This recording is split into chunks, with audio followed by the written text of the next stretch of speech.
सीलमपुर नाम के गांव में एक गरीब परिवार रहता था।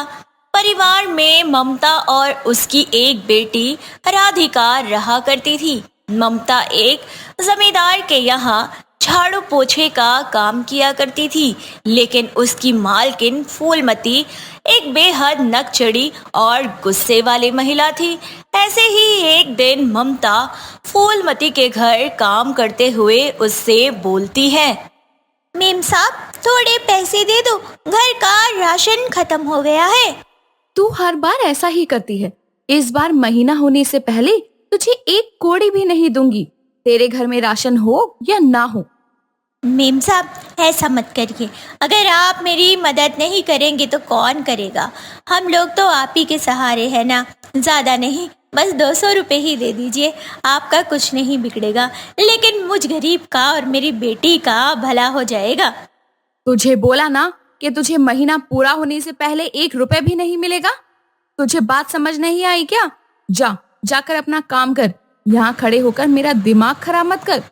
ममता के लगातार गिड़गिड़ाने के बाद भी फूलमती ममता की बातों को टालते हुए वहां से चली जाती है, जिसके बाद ममता निराश होकर वापस से रसोई में अपना काम करने लगती है। दिन भर अपना सारा काम खत्म करने के बाद भी ममता को कहीं न कहीं फूलमती पर आस टिकी रहती है और वह शाम होने तक पैसे आने का इंतजार करती है। लेकिन फूलमती अपनी बात से टस से मस नहीं होती और ममता को खाली हाथ ही उसके घर लौटना पड़ता है।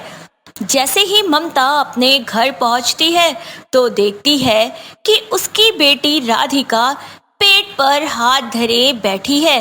तभी ममता उससे कहती है, क्या हुआ बेटी, अपना पेट पकड़कर क्यों बैठी है? पेट में दर्द है क्या? माँ, सुबह से पेट में खाने का एक निवाला भी ना गया हो तो पेट तो दर्द करेगा ही ना। आप बताइए, आपकी मालकिन ने आपको पैसे दिए कि नहीं, या आज भी हमें भूखा ही सोना पड़ेगा? अब मैं अपनी बेटी को कैसे बताऊं कि मेरी मालकिन ने मुझे कुछ नहीं दिया है। आज रात भी हमें भूखे ही सोना पड़ेगा। क्या हुआ माँ, आप चुप क्यों हैं? आपकी चुप्पी साफ बता रही है कि आज भी आपकी मालकिन ने आपको पैसे नहीं दिए। कोई बात नहीं माँ, आप दुखी मत हो, हमें तो इस भूख से लड़ने की आदत हो गई है ना। राधिका इतना कहकर रसोई में जाती है और मटके से एक बड़ा ग्लास पानी निकाल कर पी लेती है, जिसके बाद वह जमीन पर अपना बिछोना बिछाकर सो जाती है। अपनी बेटी को भूखे पेट सोता देखकर ममता का दिल दुख से पसीज जाता है और वह रोती हुई दीवार का सहारा लेकर बैठ जाती है और रोते रोते ही सो जाती है। ऐसे ही वक्त गुजरता जाता है। एक दिन ममता की सहेली सरिता उससे मिलने उसके घर आती है। तभी ममता उसे सारी बात बताते हुए कहती है, सरिता, मैं बहुत दुखी हो गई हूँ। मेरी मालकिन इतनी घमंडी है कि हम गरीबों का दुख दर्द तो समझती ही नहीं है। आज 2 दिन हो गए हैं मेरे घर में राशन खत्म हुए। अब कब से पैसे मांग रही हूँ, लेकिन मालकिन देने का नाम ही नहीं ले रही है। रोज अपनी बेटी को ऐसे भूखा मरता नहीं देखा जाता मुझसे। ऐसी बात है तो उसकी नौकरी क्यों नहीं छोड़ देती? क्या जरूरत है ऐसी जगह नौकरी करने की जहाँ पर मालिक अपने नौकरों की मदद भी ना कर सके, जरूरत पड़ने पर पैसे भी ना दे सके। लेकिन अगर मैं वो नौकरी छोड़ दूंगी तो मेरा घर कैसे चलेगा? हम दोनों माँ बेटी तो भूखे ही मर जाएंगे। अभी तो सहारा है कि महीने के आखिर में ही सही, लेकिन पैसे तो मिल ही जाते हैं। देख, तू नौकरी कर ही रही है तो भी दुखी है, नहीं करेगी तो भी दुखी रहेगी। इससे अच्छा है कि कुछ दिन दुखी रहकर कोई अपना काम देख ले। मैंने सुना है कि तुझे चाइनीज खाना बहुत अच्छा आता है और सबसे अच्छा तुझे चाउमीन बनाना आता है, तो तू अपनी चाउमीन की दुकान क्यों नहीं खोल लेती? अरे सरिता, उसके लिए भी तो पैसे की जरूरत पड़ेगी और मेरी मालकिन राशन के लिए पैसे नहीं दे रही। व्यापार के लिए पैसा कहाँ से देगी? और कुछ बोलूं तो काम से निकाल देने की धमकी भी दे देती है। एक काम कर, तू मुझसे कुछ पैसे उधार ले ले और अपना काम शुरू कर दे। जब तेरे पास पैसे आ जाएंगे तब मुझे दे देना। सरिता इतना कहकर अपने पर्स से ममता को कुछ पैसे निकाल कर देती है, जिन पैसों से अगले दिन सरिता मार्केट जाकर चाउमीन बनाने का सामान खरीद कर लाती है और अपना खुद का चाउमीन का एक छोटा सा ठेला लगाती है और चाउमीन बनाना शुरू करती है। वक्त गुजरता जाता है, ममता का चाउमीन का ठेला अच्छा चलने लगता है और धीरे धीरे सरिता का कर भी उतर जाता है। काफी वक्त बीत जाने के बाद जब ममता फूलमती के यहाँ काम करने नहीं पहुँचती तो फूलमती को एक अजीब सी चिंता सताने लगती है और ऐसे ही एक दिन फूलमती अपने मन में सोचती है, ममता आज काम पर नहीं आई, कहीं भूख के मारे दोनों माँ बेटी भगवान को प्यारे तो नहीं हो गए। वैसे तो ममता कभी छुट्टी नहीं करती, एक बार पता करती हूँ कि आखिर मांझरा क्या है। फूलमती इतना कहकर ममता के घर जाती है, जहां उसे लोगों से पता चलता है कि गांव में एक नया ठेला लगा है जिसकी मालकिन और कोई नहीं बल्कि ममता है, जिसे सुनकर वह बड़ा हैरान हो जाती है और तुरंत ममता के ठेले पर जाती है और देखती है कि वहां ममता चाउमीन बना रही है। तभी फूलमती उससे बोलती है, तुम्हें क्या लगता है तुम चाउमीन का छोटा सा ठेला लगाकर अपना घर चला सकती हो? देख लेना, कुछ ही महीनों में या कुछ ही दिनों में ही तुम्हारा ये काम तुम्हें ले डूबेगा, क्योंकि तुम जैसे गरीब लोग हम जैसे अमीर लोगों के यहाँ पर सिर्फ नौकर बनने के लायक हो, ना कि काम करने के। मालकिन, हम तो गरीब लोग हैं, जैसे तैसे अपना गुजारा कर ही लेते हैं, लेकिन जरा आप अपना सोचिए, अगर हम जैसे गरीब लोग ना हो तो आपका क्या होगा? आपकी सहायता कौन करेगा? कम से कम दुआ नहीं दे सकती तो बद्दुआ भी मत दीजिए। मुझे तुम जैसे गरीब लोगों को बद्दुआ देने की भी कोई जरूरत नहीं है। तुम्हारी गरीबी ही तुम्हारे लिए सबसे बड़ी बद्दुआ है। तुम जैसे हजारों नौकर मिल जाएंगे मुझे। फूलमती इतना कहकर अपने घर चली जाती है और ममता वापस से अपने चाउमीन बनाने के काम में मगन हो जाती है। पूरे गांव में कोई भी फास्ट फूड का ठेला नहीं था, जिस वजह से ममता दिन दुगनी और रात चौगनी तरक्की करने लगती है।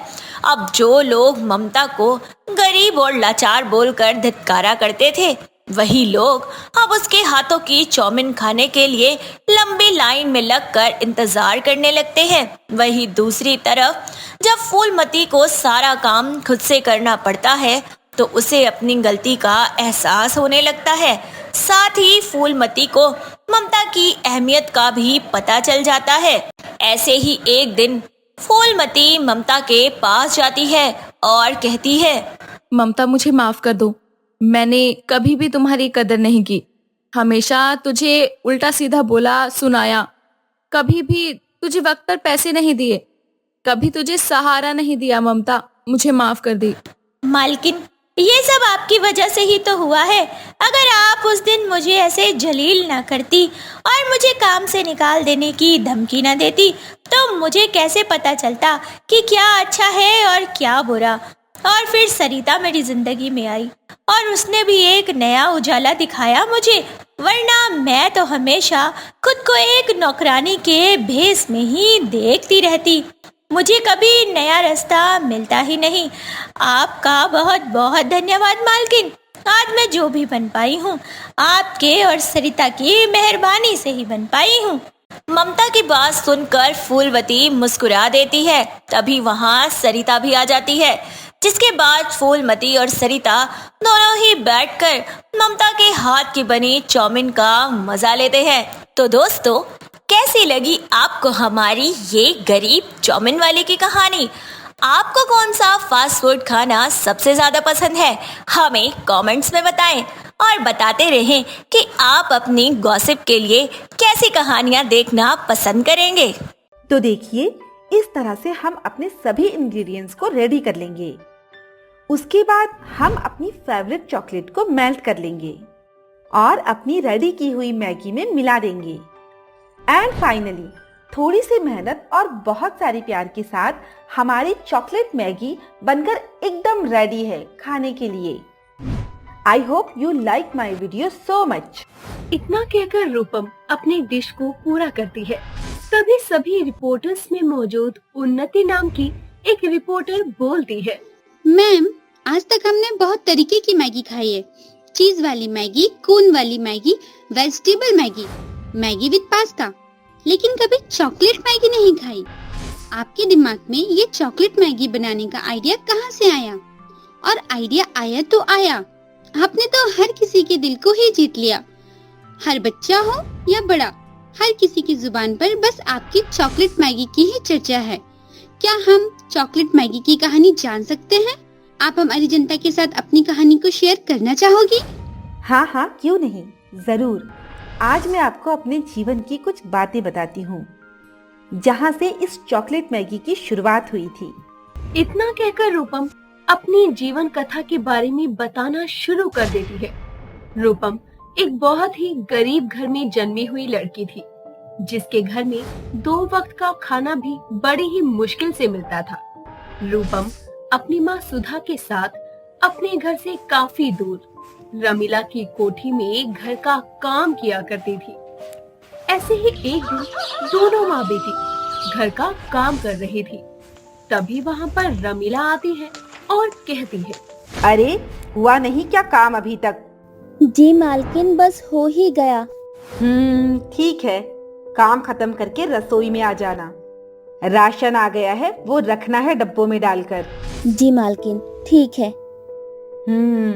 थोड़ा जल्दी जल्दी हाथ चलाओ। इतना कहकर रमीला वहाँ से चली जाती है।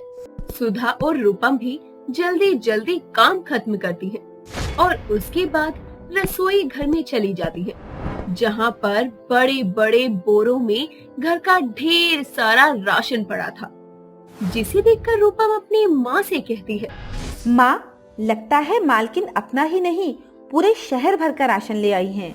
अरे इतना सारा राशन, इतना राशन कौन खाएगा? चुप कर रूपम, धीरे बोल। मालकिन ने सुन लिया तो खाना खाकर गुस्सा करेंगी। इतनी मुश्किल से तो दाना पानी चल रहा है, कहीं काम से निकाल दिया तो लेने के देने पड़ जाएंगे। हाँ ठीक है ना, कुछ नहीं कहूँगी, पर फिर भी सोचने वाली बात है, बहुत सारा राशन है।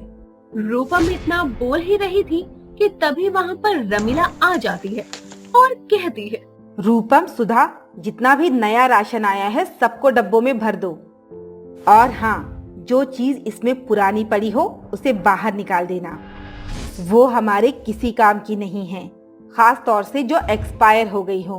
पढ़ना लिखना तो आता है ना, इतना तो जानती हो ना? हाँ जी मालकिन, मैं पढ़ी हूँ ना, मैं चेक कर लूंगी, आप चिंता मत कीजिए। अब बस आराम कीजिए, हम सभी सारे काम कर देंगे।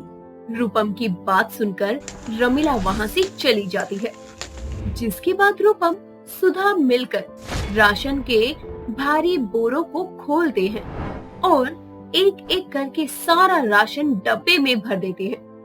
सारी रसोई में राशन रखने के बाद कुछ चॉकलेट और मैगी, जो कि थोड़े पुराने हो गए थे, वो बचे थे और उन्हें निकालकर वो एक पन्नी में डाल देते हैं। जिसके बाद दोनों रमीला के पास जाती है और रूपम कहती है, मालकिन, जो भी एक्सपायर सामान था बस अब हमने निकाल कर एक बोरे में भर दिया है और साइड में रख दिया है। और ये कुछ मैगी और चॉकलेट के पैकेट्स हैं, ये थोड़े पुराने हो गए थे, तो जैसा आपने कहा था हमने इन्हें भी अलग कर दिया। अब बताइए इसका क्या करना है? करना क्या है, कचरे के डिब्बे में फेंक दो, हम इसका क्या करेंगे? ज्यादा पुराना सामान हम इस्तेमाल नहीं करते। मालकिन, आप फिर से इन्हें कचरे के डब्बे में मत फेंकिए, आप इन्हें मुझे दीजिए, मैं इस्तेमाल कर लूंगी। ठीक है, ले जाओ, मुझे कोई दिक्कत नहीं है, मुझे बस काम से मतलब है और किसी चीज से नहीं। अभी तो घर जाओ, टाइम पे आ जाना। रमीला की बात सुनकर सुधा और रूपम मैगी और चॉकलेट वाली पन्नी लेकर अपने घर आ जाती है और सुधा रूपम से कहती है, रूपम, तो ये सब क्यों ले आई? भला इन सब का हम क्या करेंगे? अरे हम सूखी दाल रोटी खाने के आदी हैं, ये मैगी चॉकलेट हमें नहीं भाती, तो फिर क्यों ले आई? अरे माँ, बैठ जाओ, आज मैं आपको चॉकलेट मैगी बनाकर खिलाऊंगी। जब मैंने इन चीजों को देखा था ना, तभी मेरे दिमाग में ना एक रेसिपी घूमने लग गई थी। बस अब मैं उसे बनाकर देखूंगी, आप खाकर बताना कि कैसी बनी है। इतना कहकर रूपम जल्दी से चूल्हा जलाती है। और काफी दिमाग लगाने के बाद आखिरकार रूपम गर्मा गर्म चॉकलेट वाली मैगी बनाकर ले आती है और सुधा को चखने के लिए कहती है। जैसे ही सुधा चॉकलेट मैगी को चखती है, उसे वो मैगी बहुत अच्छी लगती है और उसके बाद में उसकी आंखों में चमक आ जाती है और सुधा कहती है, अरे वाह, क्या स्वाद है इसका, तो बड़ी कमाल की लग रही है, मीठी मीठी, बड़ी ही स्वाद। आज तक कभी मैंने ऐसा कुछ नहीं खाया बेटा, जैसा तूने बनाया है। अरे देखा माँ, आपकी बेटी के हाथ का जादू है जो अच्छी लग रही है ना। अरे आज तक लोगों ने बहुत तरीके की मैगी खाई है, लेकिन ऐसी चॉकलेट वाली मैगी कभी किसी ने नहीं खाई होगी। अगर किसी को इसे खाना है फिर तो रूपम के पास ही आना पड़ेगा, और किसी के पास ये रेसिपी नहीं मिलेगी। रूपम की बात सुनकर सुधा मुस्कुराने लगती है, जिसके बाद दोनों माँ बेटी आराम से बैठकर चॉकलेट मैगी का मजा लेती है। ऐसे ही वक्त बीतता चला जाता है। रमीला अपने परिवार के साथ विदेश में हमेशा के लिए शिफ्ट हो जाती है, जिसके बाद रूपम और सुधा बेरोजगार हो जाती है।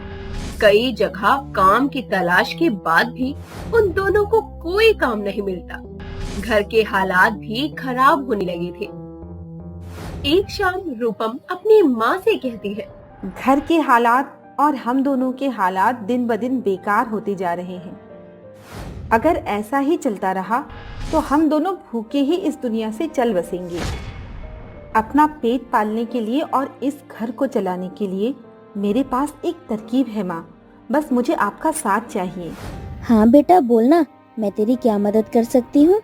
माँ, वो जो पायल आपने मेरी शादी के लिए बचा कर रखी है, आप उसे बेचकर मुझे कुछ पैसे लाकर दे दो।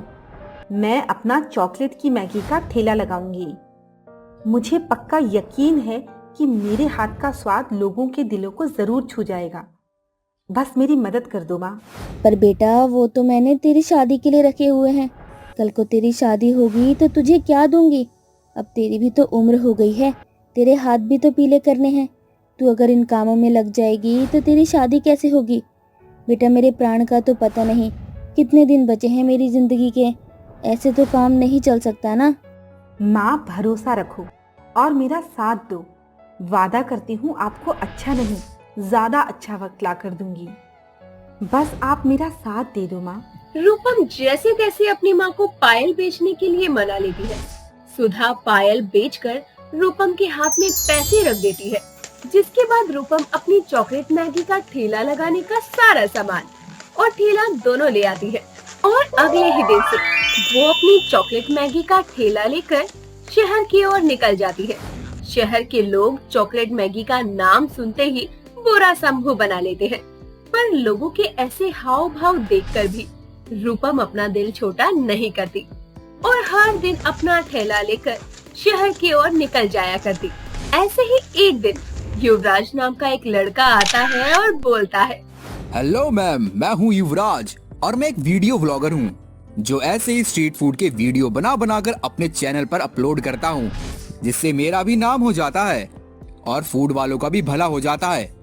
वैसे मैंने बहुत जगह बहुत तरीके की मैगी ट्राई की है, लेकिन एक चॉकलेट मैगी सुनने में काफी यूनिक है, इसलिए मैं आपका वीडियो बनाकर अपने चैनल पर अपलोड करना चाहता हूँ और साथ ही टेस्ट करके भी देखना चाहता हूँ। यार कैसी होती है? I am so excited. चलिए शुरू करते हैं। इतना कहकर युवराज बातें करते करते रूपम की चॉकलेट मैगी बनाते हुए वीडियो रिकॉर्ड करता है। साथ ही उसके हाथ की बनी हुई चॉकलेट मैगी की खूब तारीफ करता है और उसकी पत्नी भी वीडियो को अपने चैनल पर अपलोड कर देती है।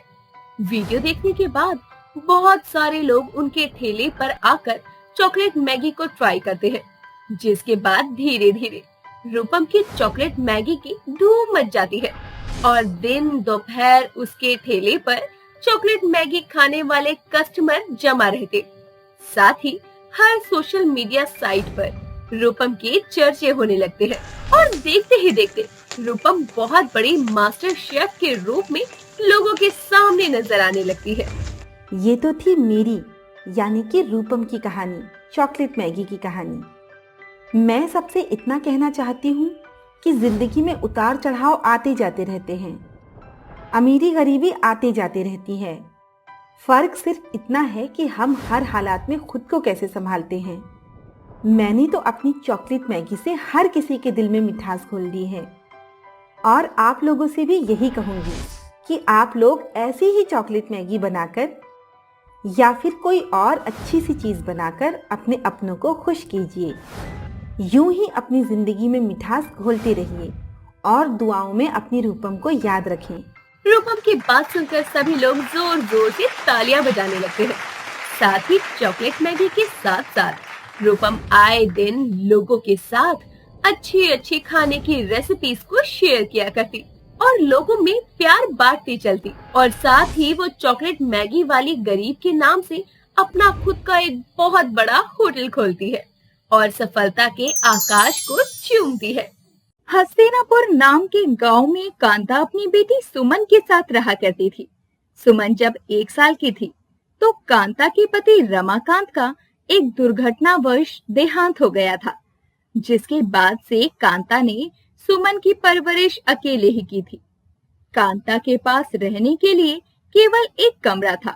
वह लोगों के घरों का काम करके अपने रहने खाने का गुजारा किया करती थी।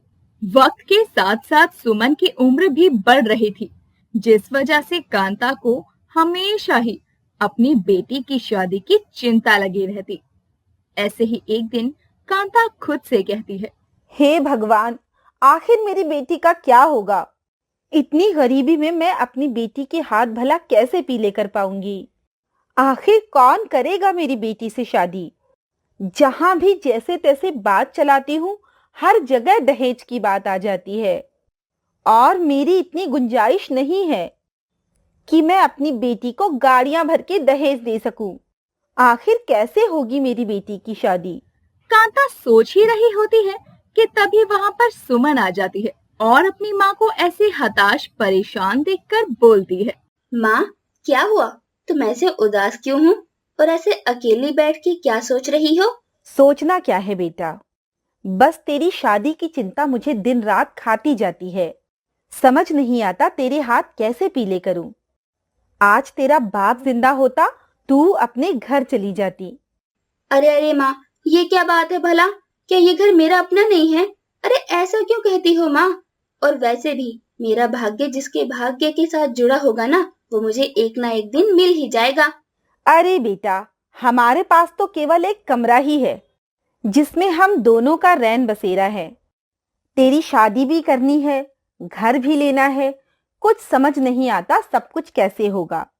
अरे माँ, जैसा होना होगा हो जाएगा। अब इतनी चिंता मत करो, आप बस अपनी सेहत का ख्याल रखो, बाकी सब हो जाएगा। चलो खाना खा लो, ठंडा हो रहा है। जैसे तैसे अपनी माँ को समझाकर सुमन उन्हें खाना खाने के लिए बैठा देती है, जिसके बाद दोनों माँ बेटी मिलकर खाना खाती है। ऐसे ही वक्त गुजरता है।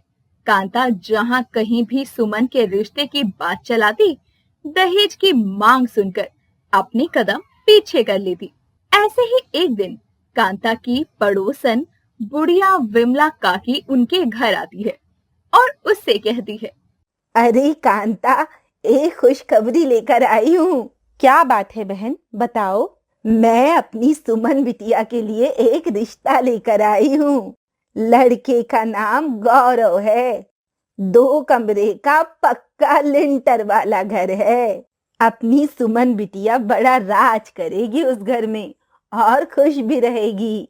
विमला बहन, ये सब तो ठीक है, पर मेरे पास तो सिर्फ एक कमरा है। वो लोग दहेज की मांग करेंगे और मेरे पास इतना धन नहीं है कि मैं दहेज दे सकूं। देख कांता, एक ही बेटी है तेरी, उसकी खुशी से बढ़कर क्या होगा तेरी जिंदगी में। मेरी माँ ने तो तू सेठ धनीराम के पास अपना ये कमरा गिरवी रख दे और उनसे कर ले।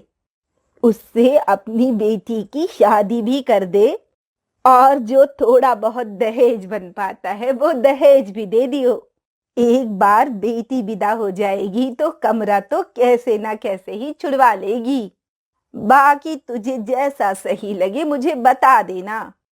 इतना कहकर विमला वहां से चली जाती है। पर कांता के दिमाग में विमला की कही बात घूमती रहती है। काफी सोच विचार करने के बाद आखिरकार वो अपनी बेटी की खुशी को देखते हुए कांता विमला की बात को मान लेती है, जिसके बाद अगले ही दिन वो विमला के घर जाती है और गौरव और उसके परिवार से सुमन के रिश्ते की बात करने के लिए कहती है। कुछ ही दिनों बाद गौरव अपनी माँ सरोज के साथ सुमन को देखने के लिए उसके घर आता है, जहां सभी लोग साथ में बैठकर बातें कर रहे थे। तभी सरोज कहती है, जी देखिए बहन जी, आपके घर के हालात तो हम देख चुके हैं। बाकी हमें आपकी बेटी बहुत पसंद है, पर मैं भी बेटे की माँ हूँ। बहू घर लेकर जाऊंगी तो थोड़ा बहुत दहेज तो चाहिए ही ना। भगवान की दया से मेरे घर पर सब कुछ है, पर फिर भी लोग दिखावा करने के लिए तो चाहिए। जी बहन, मैं समझती हूँ। मेरी भी तो एक ही बेटी है। मुझसे जितना बन पड़ेगा मैं सब कुछ करूंगी। बहुत भली किस्मत है मेरी बेटी की, जो इतना अच्छा घर परिवार मिलने जा रहा है। तो फिर ठीक है बहन जी, हमारी तरफ से रिश्ता पक्का है। हम अपने पंडित जी से पूछकर शादी का मुहूर्त निकलवा देते हैं। तब तक आप भी अपनी बेटी को विदा करने की तैयारी कर लीजिए। चलते हैं। इतना कहकर सरोज वहां से चली जाती है। उनके वहां से जाते ही सुमन अपनी माँ से कहती है, माँ, ये सब क्या है? आपने उन लोगों को दहेज के लिए हाँ क्यों किया? आप जानती है ना, हम दहेज नहीं दे सकते, और वैसे भी दहेज लेना या देना गैर कानूनी है। अरे बेटा, तू चिंता मत कर, मैं सब कुछ कर लूंगी। और दहेज थोड़ी ना दे रहे हैं, मैं तो अपनी खुशी से तुझे थोड़ा बहुत दे रही हूँ। इसे दहेज थोड़ी ना कहते हैं। अब तू कुछ दिन की मेहमान है इस घर में। तू बस खुशी खुशी अपना वक्त बिता, किसी बात की चिंता मत कर। अरे मुझे बहुत तैयारियां करनी है, बहुत काम पड़े हैं। सुमन की बातों का गोलमोल जवाब देते हुए कांता वहां से चली जाती है, जिसके बाद ऐसे ही वो गांव के सेठ धनीराम के पास जाती है और उसे अपनी सारी परिस्थितियां बताती है। सेठ धनीराम कांता की बात को समझता है और उसे उसके कमरे को गिरवी रखने के बदले कुछ पैसे दे देता है। पैसों को देखकर कांता के चेहरे पर बड़ी सी मुस्कान आ जाती है और वो घर आकर उन पैसों को संभाल कर रख देती है। गौरव और सुमन की शादी की तारीख पक्की हो जाती है। दोनों घरों में शादी की तैयारियां जोरों शोरों से शुरू थी। इसी बीच सरोज का एक दिन कांता के पास फोन आता है और सरोज कहती है, बहन जी, मैंने ये कहने के लिए फोन किया था कि सारी तैयारियां हो गई है ना। मेरे कहने का मतलब है कि दहेज वगैरह का देख लिया ना आपने। जी बहन जी, आप चिंता मत कीजिए, हमारी तरफ से कोई कमी नहीं होगी। अब बस आप खुशी खुशी मेरी बेटी को विदा करके ले जाइए। इससे ज्यादा कुछ नहीं चाहिए। मेरी बेटी को सभी सुख मिले, बस मेरी यही आखिरी ख्वाहिश है। सुनकर बढ़िया लगा। बाकी मिलते हैं जिस दिन बारात लेकर आएंगे। इतना कहकर सरोज फोन रख देती है और कांता खुद से कहती है, हे भगवान, जिंदगी में पहली बार अपनी बेटी से छुपाकर कुछ कर रही हूँ। उसे खबर नहीं है कि मैंने अपने इस कमरे को गिरवी रख दिया है। बस मेरी बेटी के ब्याह में मेरी इज्जत रख लेना। भगवान, मेरी बेटी हंसती खेलती बस इस चौखट से विदा हो जाए। बस फिर मेरे पास घर रहे या ना रहे, मुझे कोई दिक्कत नहीं है। इतना कहकर कांता अपने कामों में लग जाती है। वक्त बीतता है। गौरव और सुमन की शादी की सारी तैयारियां हो जाती है। तिथि अनुसार नाचती गाती गौरव की बारात सुमन के द्वार पर आ खड़ी होती है। पंडित जी फेरे करवाने की तैयारी में लगे थे। विधि विधान के अनुसार गौरव और सुमन के फेरे हो जाते हैं। पर जैसे ही गौरव सुमन की मांग में सिंदूर भरने को होता है, तभी सरोज उसे रोकते हुए कहती है, अरे रुक जा बेटा, एक बार मुझे जरा देख तो लेने दे कि ये लोग अपनी बेटी को दहेज में क्या दे रहे हैं। फिर मांग भरना तुम इस लड़की की। कहीं ऐसा ना हो कि इसकी मांग भर दो और ये हमें खाली हाथ ही भेज दे। अरे नहीं नहीं बहन जी, आप आइए, मैं आपको दिखाती हूँ। अपनी बेटी की जरूरत का सारा सामान लेकर रखा है। 1 मिनट माँ, आप इतना सारा दहेज कहाँ से लेकर आई? आपके पास इतने सारे पैसे कहाँ से आ गए? आपने इन लोगों की हर एक डिमांड को पूरा कर दिया क्या? मैं जान सकती हूँ कि आपने मुझसे बिना पूछे, मुझे बिना बताए हमारा इकलौता घर, इकलौता कमरा गिरवी रख दिया, वह भी किस लिए? सिर्फ मेरी शादी में दहेज देने के लिए। सुमन के मुंह से सच सुनकर कांता के पैरों तले जमीन खिसक जाती है और इससे पहले कि वो कुछ बोल पाती तभी सुमन कहती है, अगर गरीब की माँ दहेज नहीं दे पाएगी तो क्या गरीब की बेटी की शादी नहीं हो पाएगी? सारी जिंदगी कुंवारी रह जाऊंगी। उसके भाग्य में सुख लेना नहीं लिखा क्यों? आंटी जी, आपका बेटा है, इसका मतलब आपके पास घमंड है। मेरी माँ के पास बेटी है तो उनकी कोई इज्जत नहीं? अरे आप भी तो किसी की बेटी है ना। अगर आपके पिताजी के पास भी मेरी माँ की तरह धन दौलत ना होती तो क्या आपकी शादी हो जाती? क्या आपको माँ बनने का सुख मिलता? आज आप अपनी बेटे की बारात लेकर आती मेरे घर। बेटा तू शांत हो जा, ऐसे मत बोल। बड़ी मुश्किल से तो तेरा रिश्ता पक्का हुआ है। अरे मैं जैसे तैसे करके सब कुछ कर लूंगी, तू मत बोल बेटा। नहीं माँ, जो रिश्ता दहेज और अपनी इज्जत को दांव पर लगाकर बना हो, मैं उस रिश्ते में कभी नहीं बन सकती। मैं उसी घर में शादी करूंगी जहाँ दहेज जैसी किसी आग की एक चिंगारी भी ना हो। ऐसी ही दहेज की आग में न जाने कितनी ही लड़कियां कुंवारी मर रही हैं और कितनी शादी करके मर रही हैं। मेरी माँ के पास इकलौता कमरा था जो लोगों के दबाव में आकर उन्होंने मुझे दहेज देने के लिए गिरवी रख दिया। कल को अगर कुछ हो जाए तो कौन रखेगा मेरी माँ का ख्याल? कौन सहारा देगा मेरी माँ को? जवाब है नहीं। बोलो, बोलते क्यों नहीं आप लोग? सुमन की बातों को सुनकर सभी लोगों का सर शर्म से झुक जाता है, जिसके बाद सरोज कांता से माफी मांगती है और बिना दहेज की सुमन और गौरव की शादी होती है। शादी के बाद गौरव कांता की धनी राम का कर्जा उतरवाने में मदद भी करता है और इसी तरह सुमन अपने अस्तित्व की एक नई मिसाल कायम करती है। उम्मीद है दोस्तों ये वीडियो आपको पसंद आई होगी। वीडियो को लाइक करें, शेयर करें और चैनल को सब्सक्राइब करना ना भूलें। महिमा एक बहुत ही गरीब घर की लड़की थी। बड़ी मुश्किल से उसके माता पिता ने उसकी शादी अर्जुन नाम के लड़के से की थी। मायके की तरह महिमा का ससुराल भी बेहद गरीब था, पर इस बात से कभी वो उदास नहीं रहती थी। उसके जीवन में कोई कमी थी तो केवल एक संतान की। महिमा की शादी को 4 साल हो गए थे और अभी तक उसकी कोई संतान नहीं थी। ऐसे ही एक शाम महिमा गली में खेल रहे बच्चों को निहार रही थी। तभी सरस्वती नाम की एक औरत उन बच्चों को भगाते हुए बोलती है, अरे जाओ जाओ बच्चों, चले जाओ यहाँ से। ये डायन देखो तो तुम्हें कैसे गहरी नजरों से देख रही है। अरे खुद की औलाद नहीं है ना, इसीलिए दूसरों की औलाद को देखकर जल रही है। जाओ बच्चों जाओ, इससे पहले कि इसकी बुरी नजर तुमको लग जाए। कहीं और जाकर खेलो, क्योंकि ये तो यहाँ से जाएगी नहीं, इसीलिए तुम ही चले जाओ।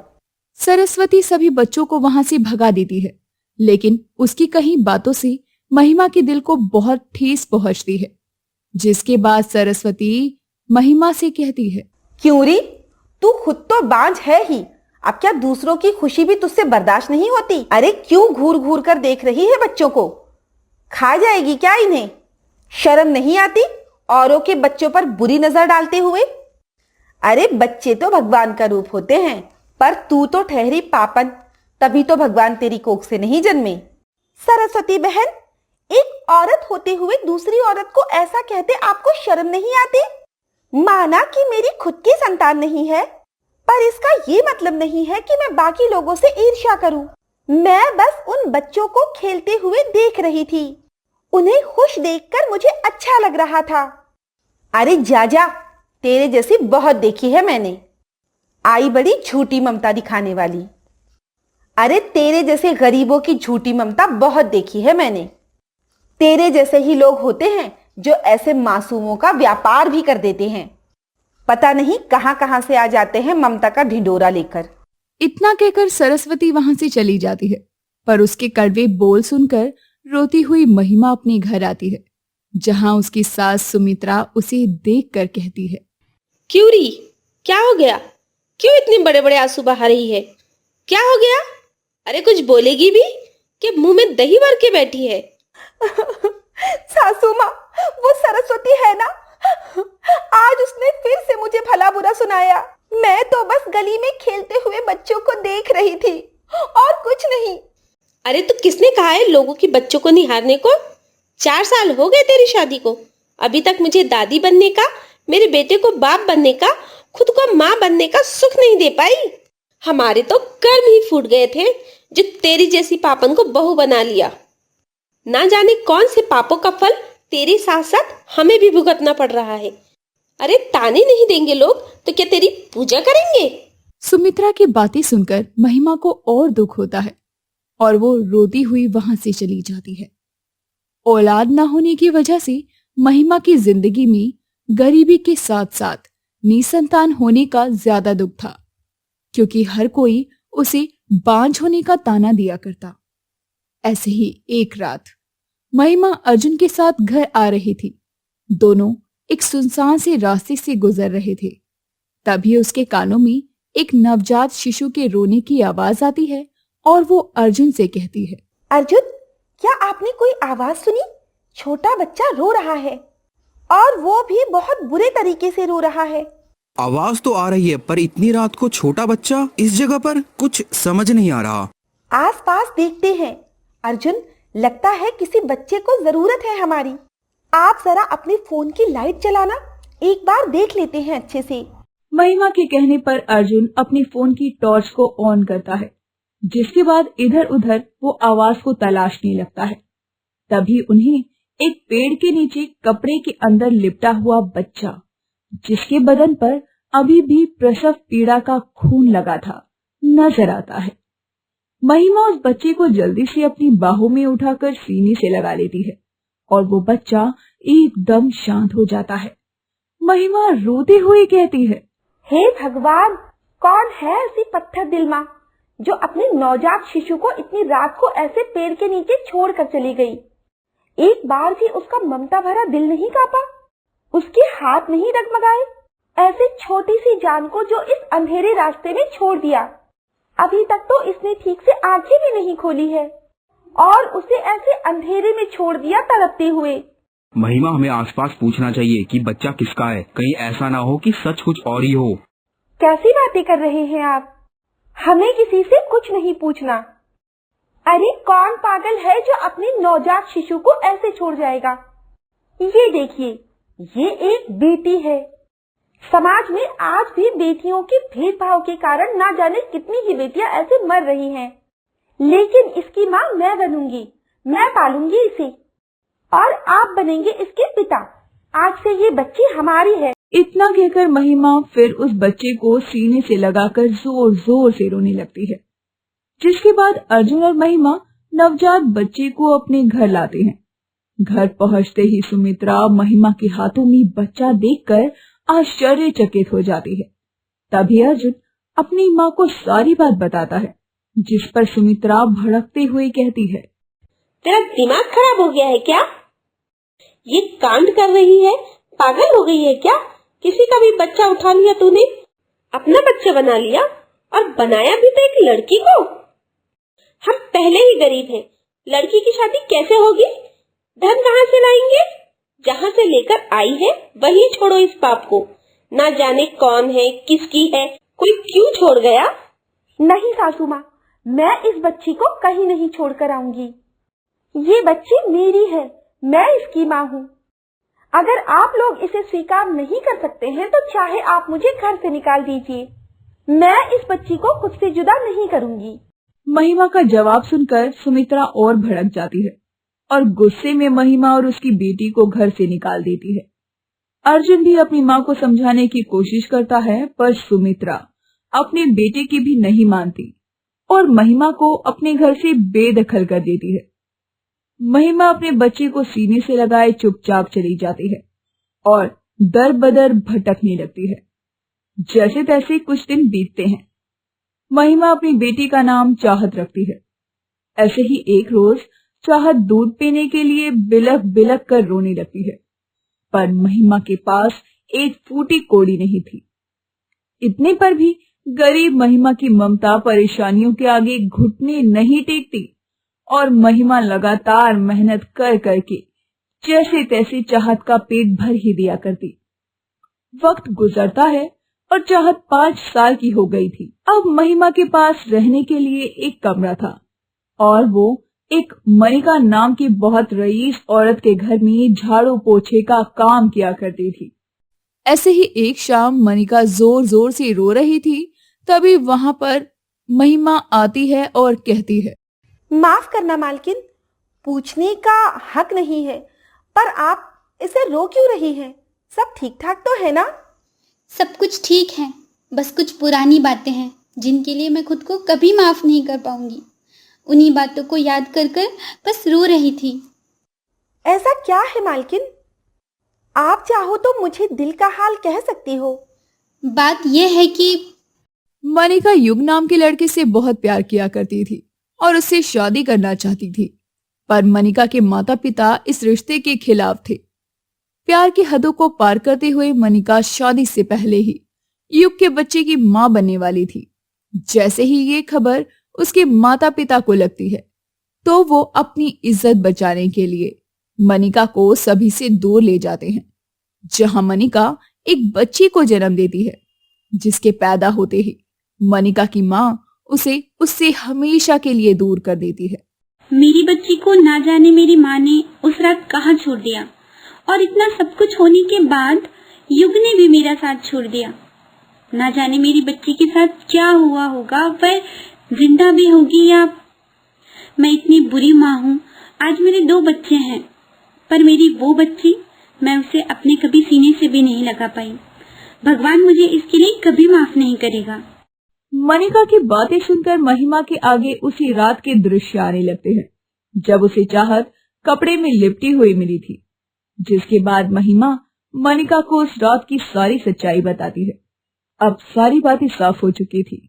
उस रात मिली हुई बच्ची मनिका की बेटी थी और 5 साल बाद अपनी बच्ची को मिलने और उसे देखने की उत्सुकता से मनिका खुशी से झूम रही थी।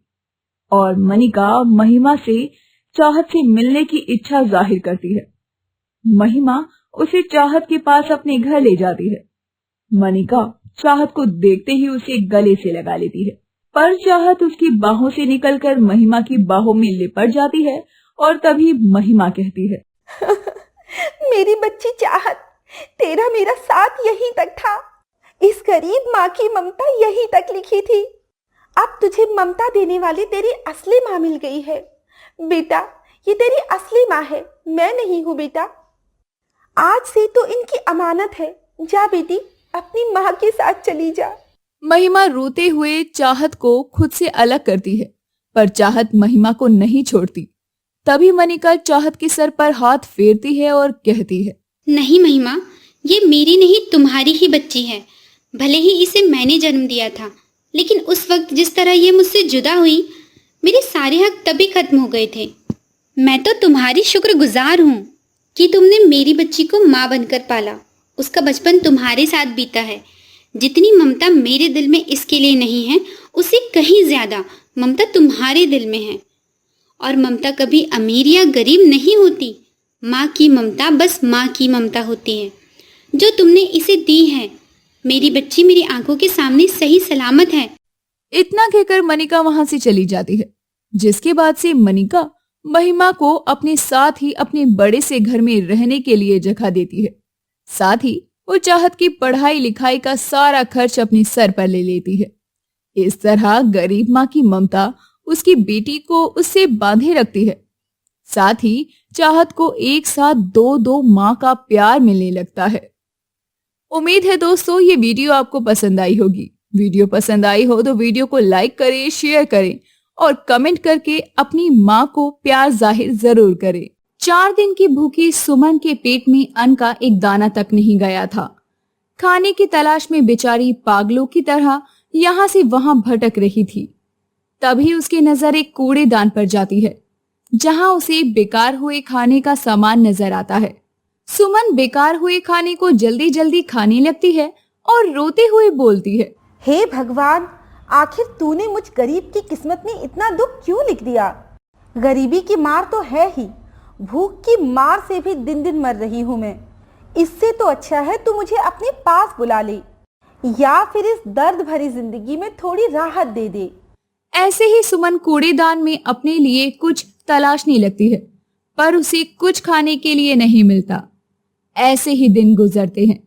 खाने और रोजगार की तलाश में सुमन इधर उधर भटकती रहती है।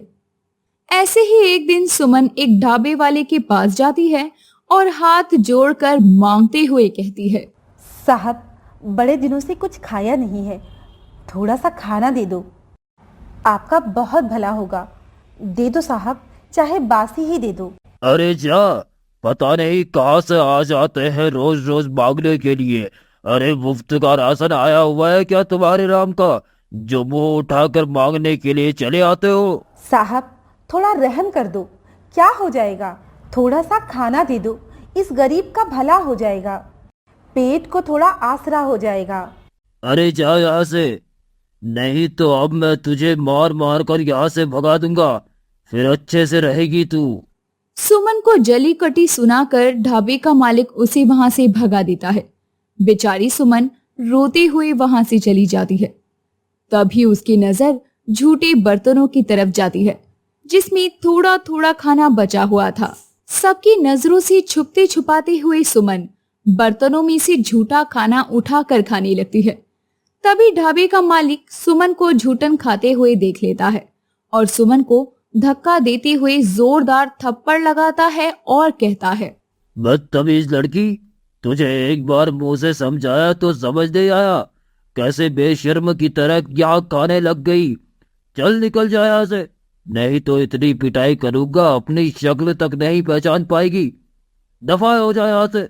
रोती हुई सुमन बिना कुछ कहे सर झुकाए वहां से चली जाती है और कुछ दूर जाकर रोते रोते जमीन पर बैठ जाती है और खुद को कोसते हुए कहती है, हे भगवान, आखिर मैंने क्या बुरा किया था जो मुझे ऐसा दर्द भरा जीवन दे दिया।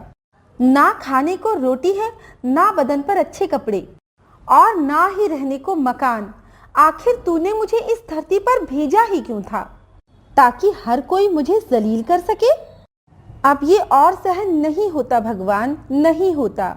सुमन भूख से तड़प कर आज गरीबी के आगे घुटने टेक कर खुदकुशी करने के लिए चलती गाड़ी के आगे छलांग लगाने वाली होती है कि तभी उसकी नजर रेड लाइट पर फूल बेचने वाली एक गरीब माँ पर जाती है, जिसने अपने छोटे से बच्चे को एक चुन्नी के सहारे से अपने साथ बांधा हुआ था और तपती धूप में फूल बेच रही थी।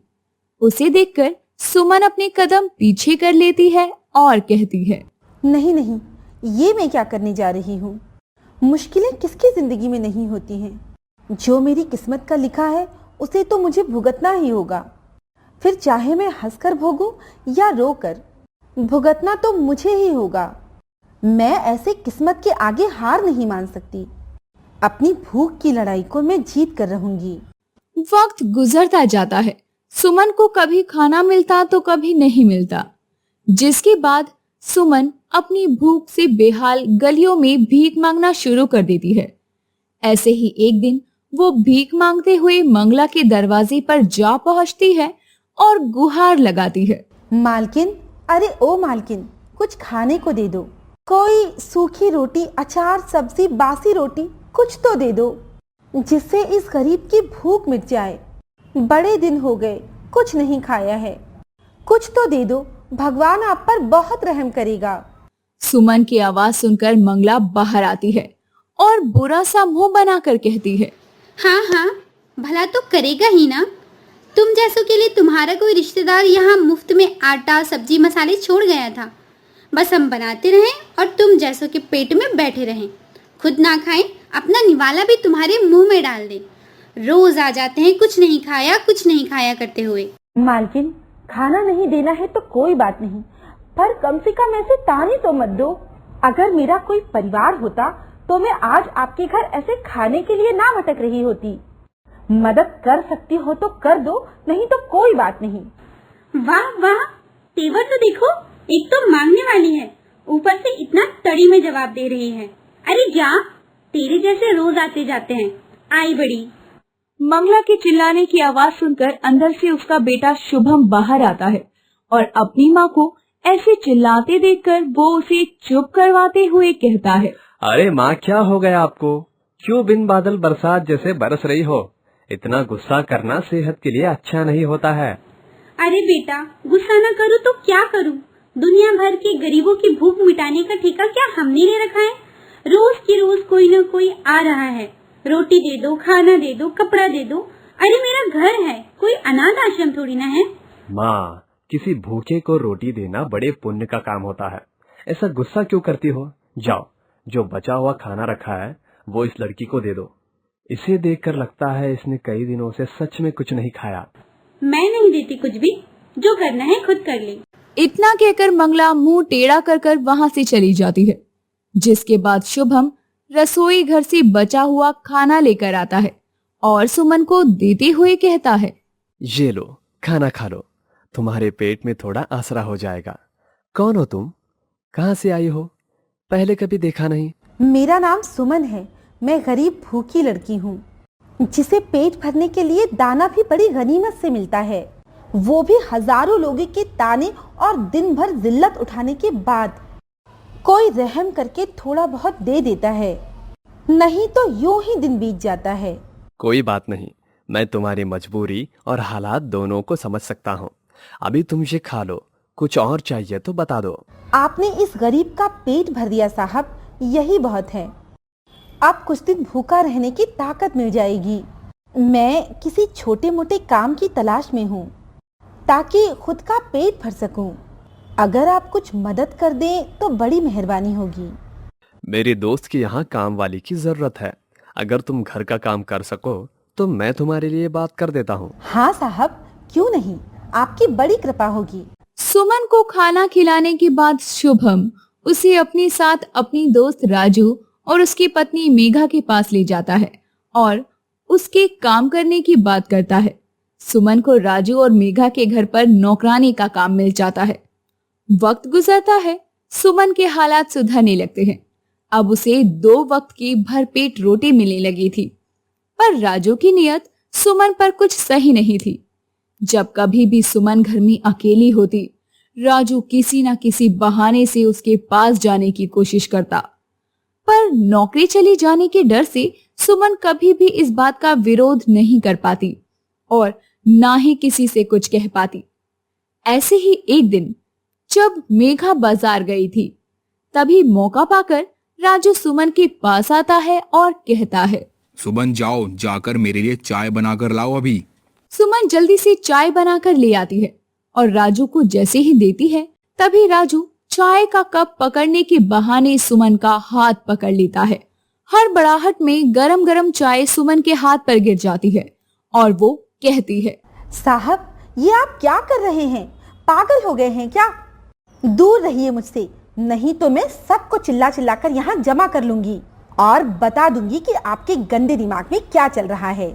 अरे जा, तेरी बात पर कोई यकीन नहीं करेगा। अरे तेरे पेट की भूख मिटाने के लिए हमने तुझे इतने दिन इतनी रोटियां खिलाई हैं, इतना नमक खाया है, उसका थोड़ा मूल उतार दे मेरी जान। सारी जिंदगी बढ़िया खाना खिला दूंगा। राजू सुमन के साथ जबरदस्ती करने लगता है। तभी सुमन अपने बचाव में पास में रखा वास उठाकर राजू के सर पर वार कर देती है। तभी वहाँ मेघा आ जाती है। सुमन मेघा को समझाने की बहुत कोशिश करती है, पर मेघा उसकी बात नहीं सुनती और मेघा उसे जेल सलाखों के पीछे डलवा देती है। गरीब सुमन अपनी भूख के चलते जेल की सलाखों के पीछे चली जाती है, जहां उसे बेरहमी से मारा पीटा जाता है।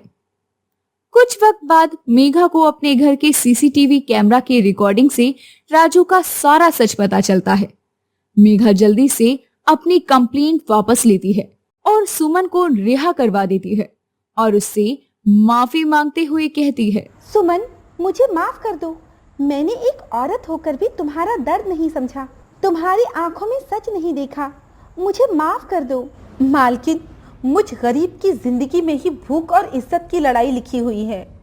बहुत दिन जिंदगी में भूखे बिताया है, पर खाने की भूख से बड़ी मेरी इज्जत की भूख है, जिस पर मैंने कभी कोई आंच नहीं आने दी। खाने को रोटी मिले ना मिले, पर इज्जत गवाकर कभी एक गरीब का पेट नहीं भर सकता। सुमन की बात सुनकर मेघा उसे गले से लगा लेती है और थोड़े ही समय बाद राजू को डाइवोर्स देकर उससे हमेशा के लिए अलग हो जाती है। इसके बाद मेघा सुमन को छोटी बहन बनाकर अपने साथ अपने घर पर रखती है। इस तरह से सुमन को उम्र भर के लिए इज्जत और रोटी दोनों मिल जाती है। माधवी अपने नए रेस्टोरेंट की ओपनिंग कर रही होती है। तभी माधवी की नजर अपने रेस्टोरेंट के पास के गरीब छोले कुलचे वाली के नाम से खड़ी रेहड़ी पर जाती है, जिसे देखकर उसकी आंखें नम हो जाती है। तभी माधवी का पति कमल उसके कंधे पर हाथ रखता है और कहता है, माधवी क्या हुआ, ऐसे मन क्यों भर रही हो? अरे आज जो कुछ हमें मिला है इस रेडी की वजह से मिला है। ये जो नाम है गरीब छोले कुलचे वाली, ये पहचान हमें इसने ही दी है, इसलिए मैंने इसको एक अच्छी याद बनाकर यहाँ रखा है। और फिर मेरी जो हालत थी वो भी तो इससे ही ठीक हुई है, याद है ना? कमल की बात को सुनकर माधवी अपनी पुरानी यादों में खो जाती है। कमल और माधवी की शादी उनके परिवार वालों की मर्जी से हुई थी। शादी के बाद माधवी की जिंदगी में सब सही चल रहा था, कोई कमी नहीं थी। बस कमी थी तो यही कि कमल बेरोजगार था। ऐसे ही एक दिन माधवी लंच में छोले कुलचे बनाती है और टेबल पर अपनी सास अमला और कमल को सर्व करती है। तभी अमला कहती है, अरे बहू क्या बात है, आज छोले कुलचे बना लिए, बढ़िया है। हाँ जी माँ जी, मुझे बहुत पसंद है छोले कुलचे। बाहर जाकर खाने का मन नहीं था तो मैंने घर पर ही बना लिया। स्वाद भी अच्छे हैं, अच्छे बने हैं। शुक्रिया। अरे कमल बेटा, तेरी काम की कहीं बात बनी क्या? कब तक घर का खर्चा ऐसे ही मेरी पेंशन के सहारे चलता रहेगा? बेटा वक्त रहते कुछ कर ले, कल को तेरा खुद का भी परिवार होगा। माँ, आपको क्या लगता है, क्या मैं कोशिश नहीं कर रहा हूँ? अब अगर नहीं मिल रहा है कई काम तो मैं क्या करूं? फांसी लगा लूं खुद को या भीख मांगना शुरू कर दूं? इतना अच्छा मूड था खाने का, पर नहीं, कुछ ना कुछ बोलकर आप दोनों सास बहू को मेरा मूड खराब करना ही होता है। अरे आप गुस्सा क्यों कर रहे हैं? माँ जी तो आपके भले के लिए ही कह रही है ना, खाना तो खा लो। बकवास मत करो तुम भी, और ये छोले कुलचे तुम्हें ही मुबारक हो। बेटा कमा नहीं रहा उस बात का तो इतना दुख है, बहू घर में कुछ रोज रोज नया बना रही है, उसका खर्चा नहीं दिख रहा। इतना बोलकर कमल गुस्से में छोले कुलचे टेबल पर छोड़कर चला जाता है। वक्त गुजरता है। काफी कोशिश करने के बाद भी कमल को कहीं भी नौकरी नहीं मिलती। मिलता है तो बस लोगों के ताने, जिस वजह से कमल को शराब पीने की आदत लग जाती है। वो हर रोज शराब पीकर घर आने लगता है। ऐसे ही एक शाम कमल शराब की बोतल हाथ में लिए घर आता है। उसका हाल देखकर अमला कहती है, कमल ये सब क्या है बेटा, ये क्या हाल बना रखा है? अरे कमल, मुझे कुछ हो गया तो तू अकेले ये घर कैसे संभाल पाएगा? बेटा तू कमाता तो है नहीं, और जो पैसे हैं उसे भी तू ऐसे पानी की तरह खराब कर रहा है। तो क्या करूं? हाँ, अरे बेटा हूं ना आपका, पाल नहीं सकती हो मुझे?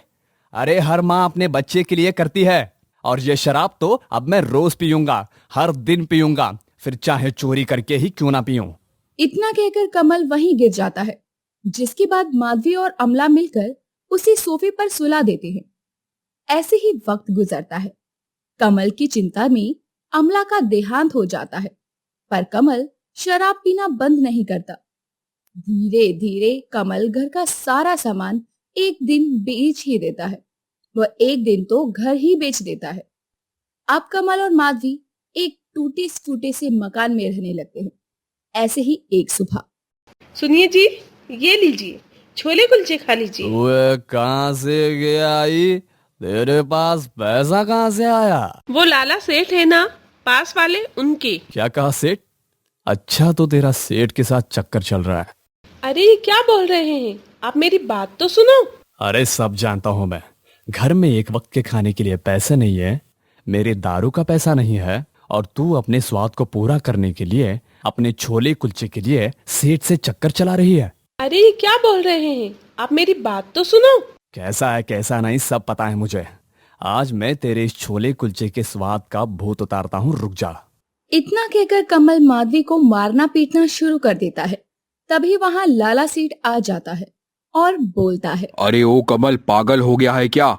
शराब के नशे में अंधा होकर अपनी बीवी पर जुल्म कर रहा है। ले तेरा आशिक आ गया छोले कुलचे वाला तुझे बचाने के लिए। क्यों बे सेठ, चक्कर चल रहा है ना तेरा मेरी बीवी के साथ? छोले कुलचे खिला खिला के मेरा घर बर्बाद कर रहा है ना तू। अरे शर्म कर कमल, माधवी मेरी बेटी जैसी है और जिन छोले कुलचे की यूं बात कर रहा है ना, वो माधवी ने खुद बनाए हैं।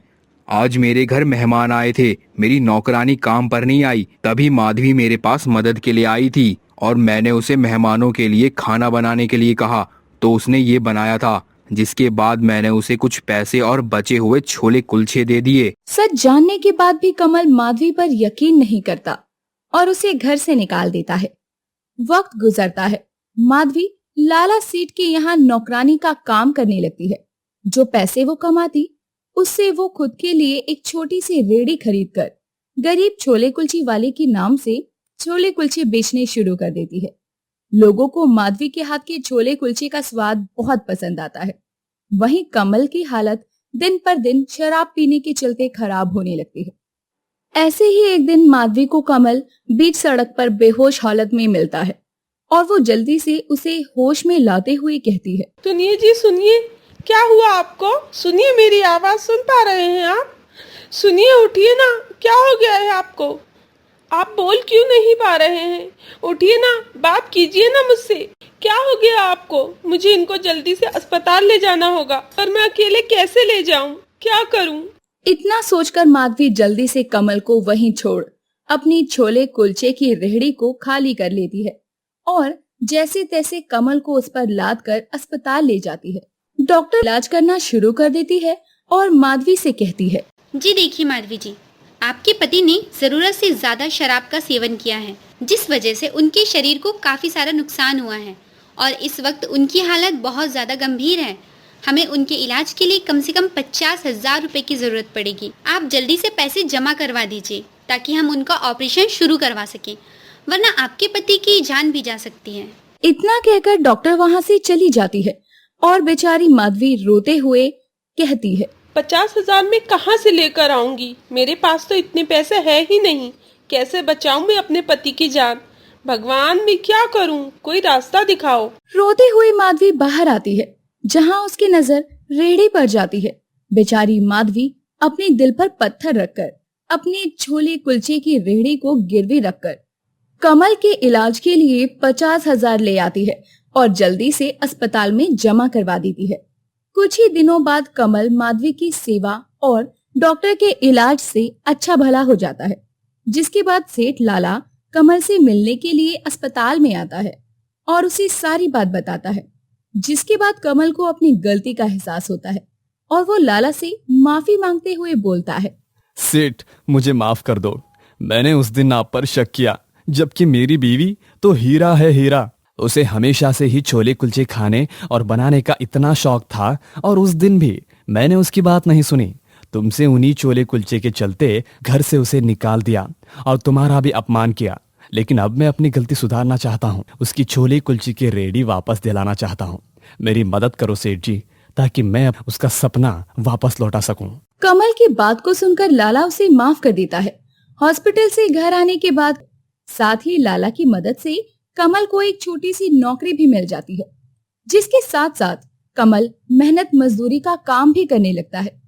कुछ ही महीनों में कमल पैसे जोड़कर माधुरी को उसकी छोले कुलचे की रेहड़ी वापस से दिलवा देता है। अपनी छोले कुलचे की रेहड़ी वापस लेकर गरीब माधुरी की आंखों में आंसू छलक जाते हैं। दोनों पति पत्नी मिलकर छोले कुलचे की रेहड़ी पर दिन रात मेहनत करते हैं और हर किसी की जुबान तक अपना स्वाद पहुंचाते हैं। सही कह रहे हैं आप। मैंने कभी सोचा भी नहीं था किसी गरीब छोले कुलचे वाली का नाम एक दिन इतना ऊंचा उठ जाएगा। अगर उस दिन ये छोले कुलचे की रेहड़ी ना होती तो शायद मैं कभी जिंदा ही ना होता। किसी छोले कुलचे की रेहड़ी की मेहनत के पैसे की वजह से ही तुमने अपना सपना गिरवी रखकर मेरी जान बचाई, जबकि मेरे वजह से तुम्हें जिंदगी में कभी कोई खुशी हुई ही नहीं। चलिए अपने नए रेस्टोरेंट में छोले कुलचे बनाकर उसका शुभारंभ करते हैं। इतना कहकर दोनों पति पत्नी अपने नए रेस्टोरेंट की रसोई में जाते हैं और छोले कुलचे बनाना शुरू कर देते हैं और यूं ही खुशी खुशी अपना जीवन बिताने लगते हैं। कविता नाम की एक गरीब औरत कोकीपुर नाम के एक गांव में अपने 3 बेटों, बड़ा बेटा रमेश, मंझला बेटा उमेश और छोटे बेटे महेश के साथ में रहा करती थी। कविता के पति का देहांत बहुत वक्त पहले ही हो गया था। तब से कविता ने अपने तीनों बेटों को अकेले ही पाला था। कविता के बेटे रमेश और उमेश बहुत ही लालची किस्म के थे। अक्सर ही वो गांव के भोले भाले लोगों को अपनी बातों में फंसाकर उनसे पैसे व अन्य चीजें हड़प लिया करते थे। ऐसे ही एक दिन दोनों भाई हाथ में कुछ पैसे लिए एक पेड़ के नीचे बैठकर हंस रहे होते हैं। तभी उमेश कहता है, भाई आज तो मजा आ गया, आम के आम और गुठलियों के दाम भी मिल गए हमें तो। हाँ सही कह रहे हो तुम। क्या अच्छा पागल बनाया हमने उस शहर वाले को। बस ऐसे ही हम लोगों को अपनी बातों में फंसाकर, लोगों को पागल बनाकर उनसे पैसे लेते रहेंगे और फिर हम दोनों अमीर बन जाएंगे, बहुत अमीर। हमारी माँ से आज तक हमारी जरूरत पूरी नहीं हुई। दोनों भाइयों की बातें महेश सुन लेता है और उनके पास जाकर कहता है, उमेश भैया, रमेश भैया, आप दोनों कब तक ऐसे अपने लालच के लिए लोगों का फायदा उठाते रहेंगे? ये गलत है भैया, ये सब मत किया करो। माँ हम तीनों की जरूरतों को पूरा करने के लिए कितनी मेहनत करती है। चुप कर, आया बड़ा माँ का चमचा। अरे हम दो बड़े हैं तुझसे और तू हमें ज्ञान दे रहा है। बेटा जितने सिर पे बाल नहीं है उससे ज्यादा हमारे अंदर अपने लालच को पूरा करने की तरकीब है। और हाँ, किसी को भी कुछ कहा तो हम दोनों से बुरा कोई नहीं होगा। अपने दोनों भाइयों की बातें सुनकर चुप हो जाता है।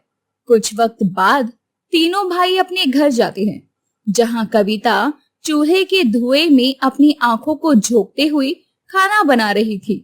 तभी वो अपने तीनों बेटों को देखकर कहती है, अरे आ गए तुम तीनों। मैं कब से तुम्हारी राह तक रही थी। खाना तैयार है, गरम गरम खा लो तुम तीनों। अपनी माँ की बात को सुनकर तीनों भाई खाना खाने के लिए बैठ जाते हैं। उमेश और रमेश फटाफट से खाना खाकर आराम करने के लिए चले जाते हैं, पर महेश आराम से बैठा हुआ अपनी माँ को देखता रहता है। तभी कविता कहती है, क्या हो गया बेटा, इतना धीरे क्यों खा रहा है? खाना अच्छा नहीं लगा क्या? नहीं माँ, कैसी बात करती हो? माँ के हाथ का खाना भी कभी बुरा हो सकता है क्या? आप जो भी बनाती हैं मुझे बहुत पसंद आता है। और दोनों भैया ने तो खाना खा ही लिया है, तो फिर आप भी मेरे साथ बैठकर खाना खा लो। अरे बेटा तू चिंता मत कर, मैं खा लूंगी खाना। तुझे और खाना चाहिए तो बता, मैं दूं? कब खा लोगी माँ? मैं जानता हूँ कि आप ना जाने कितनी रातें ऐसी ही भूखी सो जाती हो। हम तीनों का पेट भरने के बाद आपके खाने के लिए खाना बचता ही नहीं है। चलो जो भी खाना बचा है उसे थाली में रखो, आज मैं आपको अपने हाथों से खाना खिलाऊंगा। महेश अपनी माँ को अपने हाथों से खाना खिलाता है, जिसके बाद वो कविता को आराम के लिए भेज देता है और खुद से कहता है, मुझे माफ कर देना माँ, मैं चाहकर भी अपने बड़े भाइयों के लालच के बारे में आपको नहीं बता सकता। लालच मुझे भी बहुत है माँ, पर पैसे का नहीं। लालच है तो तेरी ममता का, तेरे प्यार का, हाथ के बने खाने का, और कोई लालच नहीं माँ। ऐसे ही वक्त गुजरता जाता है। बढ़ती उम्र में ज्यादा काम करने की वजह से कविता की तबीयत बहुत ज्यादा खराब रहने लगती है और एक दिन वो अपने तीनों बेटों को अपने पास बुलाकर कहती है, बेटा मुझे लगता है कि भगवान का बुलावा आने वाला है मेरे लिए। इससे पहले कि मुझे कुछ हो, मैं कुछ देना चाहती हूँ। इतना कहकर कविता एक पोटली खोलती है जिसमें सोना था और तीनों भाइयों में बराबर हिस्से में सोना बांट देती है। उमेश और रमेश सोना पाकर खुश हो जाते हैं, पर महेश सोने को कविता के पैरों में रखकर कहता है, माँ मुझे ये सोना नहीं चाहिए। आपका प्यार मेरे लिए सोना है, आपका आंचल मेरा साया है, ये नहीं चाहिए मुझे। महेश की बात को सुनकर रमेश झट से उसके हिस्से का सोना भी खुद रख लेता है और वहां से चला जाता है और उमेश को ये देखकर बहुत गुस्सा आता है। वक्त गुजरता है और अब उनकी माँ की तबीयत बहुत ज्यादा खराब हो जाती है और उसे अस्पताल में भर्ती करवाया जाता है। वहीं उमेश किसी भी तरह से रमेश से वो सोना हासिल करने में लग जाता है। एक रात जब रमेश सो रहा था, तभी उमेश तकिया लेकर उसका मुंह दबाने की कोशिश करता है, पर रमेश उसे धक्का देकर पीछे कर देता है और उमेश गुस्से से कहता है, क्यों बड़े भाई, तूने क्या सोचा था? सारा सोना तू अपने पास रख लेगा? कभी नहीं। अरे ये सारा सोना मेरा है। आज तुझे मैं मार कर सारा सोना खुद के पास रख लूंगा। तेरा बड़प्पन आज खत्म कर दूंगा मैं। ना रहेगा रमेश, ना रहेगा उसके हक का सोना। सोना होगा तो बस उमेश का। दिन में ख्वाब लेना छोड़ दे छोटे, ये सोना तू कभी हासिल नहीं कर सकता। सोना होगा तो बस रमेश का। पहले तो मैंने बस महेश का सोना लिया था, पर अब मैं तेरे हिस्से का भी सोना ले लूंगा। मुझे मारने आया था ना, अब देख कैसे मैं तुझे मौत के घाट उतारता हूँ। दोनों भाई लगातार एक दूसरे पर वार करते जाते हैं और लड़ते लड़ते घर के बाहर आ जाते हैं, जहाँ सभी गांव वाले उन दोनों को लड़ता देखने लगते हैं। लालच के नशे में अंधे हुए दोनों एक दूसरे को मारते जाते हैं। तभी रमेश एक बड़ा सा पत्थर उठाकर उमेश के सर पर वार करता है और उमेश वहीं दम तोड़ देता है और रमेश उसकी जेब से उसके हिस्से का सोना निकालकर फरार होने लगता है। पर गांव वाले उसे पकड़ लेते हैं और पुलिस को फोन कर देते हैं। तभी कुछ ही देर में वहां पर पुलिस आ जाती है और रमेश को जेल ले जाती है। इस पूरी घटना की खबर जैसे ही कविता और महेश को मिलती है, कविता इस सदमे को सह नहीं पाती और वो भी इस दुनिया से चल बसती है। महेश को ये सब देखकर बहुत बुरा लगता है और वो पूरी तरह से टूट जाता है और अपने भाई और माँ का अंतिम संस्कार करता है, जिसके बाद वो पुलिस थाने जाता है और इंस्पेक्टर उसे वही सोना देते हैं जो कि उसकी माँ ने तीनों भाइयों में बांटा था। महेश उस सोने को लेकर रमेश के पास जाता है और उसकी तरफ सोना फेंकते हुए कहता है, लो भैया लो, ले लो ये सोना, कर लो अपना लालच पूरा कर लो। अरे मैंने हमेशा तुम्हें और भैया को समझाया, पर दोनों ने कभी मेरी बात नहीं मानी। आप दोनों के इस लालच ने माँ की जान ली, उमेश भैया की जान ले ली। अरे क्या कभी उस माँ को लालच नहीं आया होगा जिसने अपना सारा जीवन हम पर लगा दिया, खुद भूखी रही पर हमारा पेट भरा।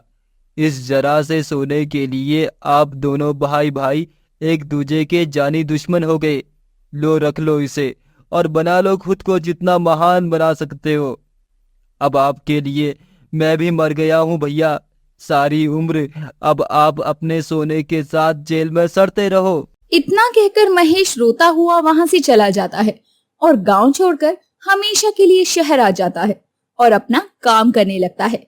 वहीं रमेश लंबी सजा काटने के बाद जेल से रिहा तो होता है और जैसे ही गांव में जाता है, सब लोग उसे मार मार कर गांव से बाहर फेंक देते हैं और रमेश के बुरे कर्मों की वजह से उसे कहीं कोई काम नहीं मिलता, जिस वजह से वो भूख प्यास से तड़पने लगता है।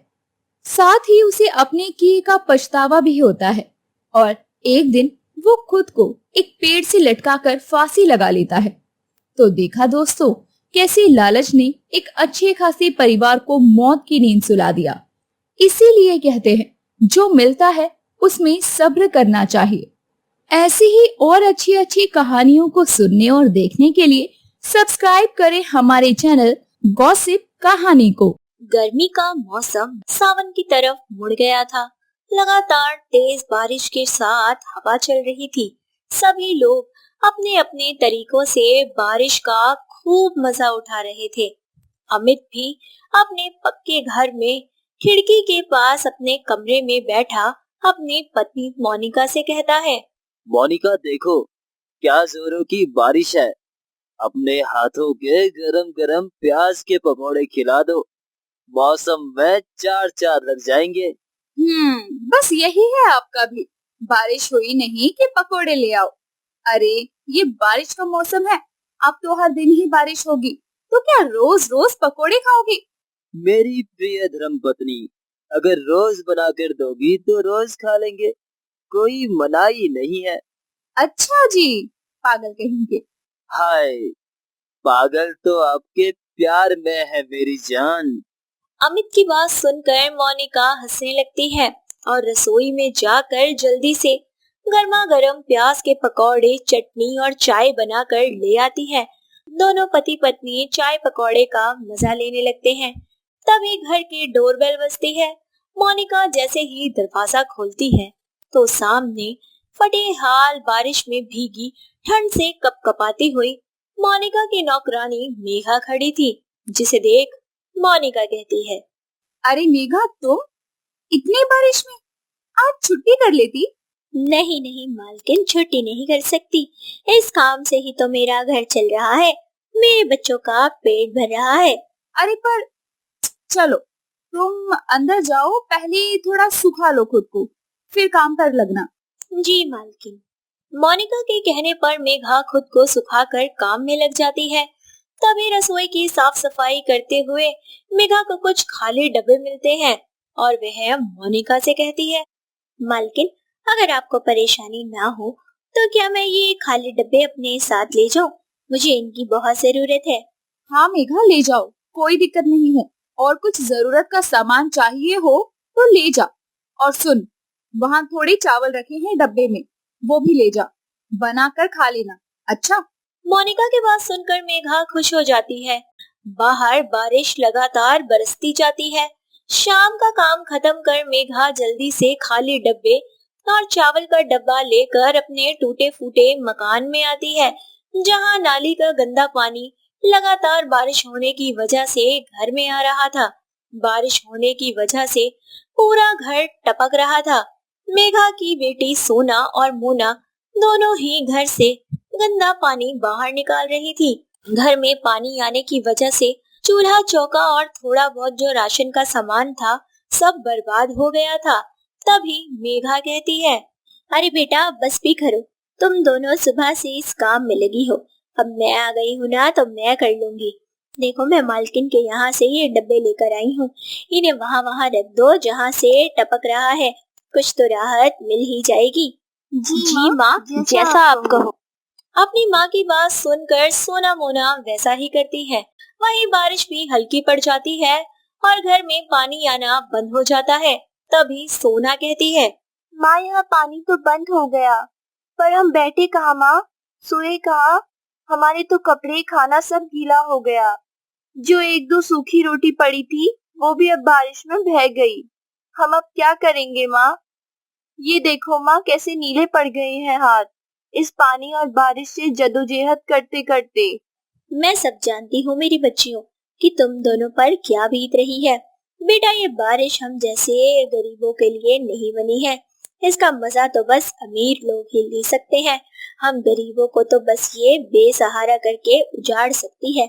इस टूटे फूटे मकान पर अगर यूं ही बारिश पड़ती रही तो ये तो ढह ही जाएगा। माँ, तो हमारा क्या होगा? क्या हम ऐसे ही भूखे ठंड में कांपते हुए मर जाएंगे? नहीं बेटा, जब तक तेरी माँ जिंदा है कुछ नहीं होने देगी, तू चिंता मत कर। इतना कहकर मेघा मोनिका का दिया चावल का डब्बा खोलती है और कच्चे चावल अपनी बेटियों को देते हुए कहती है, बेटा माफ कर देना अपनी माँ को जो आज तुम्हें ये सब करने के लिए मजबूर कर रही है। बेटा हमारा चूल्हा चौका तो सब इस बारिश ने बहा दिया। ऐसी कोई जगह नहीं है जहाँ नया चूल्हा बना सको। बस इन कच्चे चावलों को खाकर तुम अपने पेट को थोड़ी तसल्ली दे लो। अपनी माँ की बात को समझते हुए और अपने हालातों को देखते हुए सोना मोना बिना किसी सवाल के कच्चे चावल खा लेती है, जिसके बाद वह जैसे तैसे अपने गीले बिछोने गीली जमीन पर बिछाकर सो जाती है।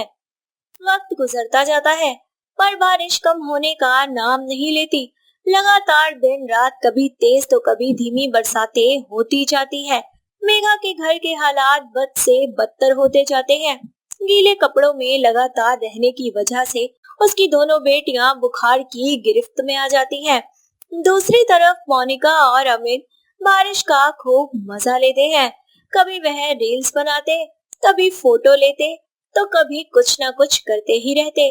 अमीर हो या गरीब, बारिश हर किसी पर अपना अपना रंग दिखा रही थी। ऐसे ही एक दिन मोनिका अमित से कहती है, जी कितने दिन हो गए मेघा काम पर नहीं आई, मुझे कुछ सही नहीं लग रहा। इतनी बरसात में भी कभी उसने छुट्टी नहीं की और अब वो आ नहीं रही। हाँ ये तो है, बारिश भी तो बंद नहीं हो रही है। कहीं वो किसी मुसीबत में तो नहीं है? पता नहीं उसके घर के हालात कैसे हैं। जी मुझे लगता है हमें एक बार मेघा का पता ले लेना चाहिए, कहीं ऐसा ना हो कि उसे हमारी जरूरत हो।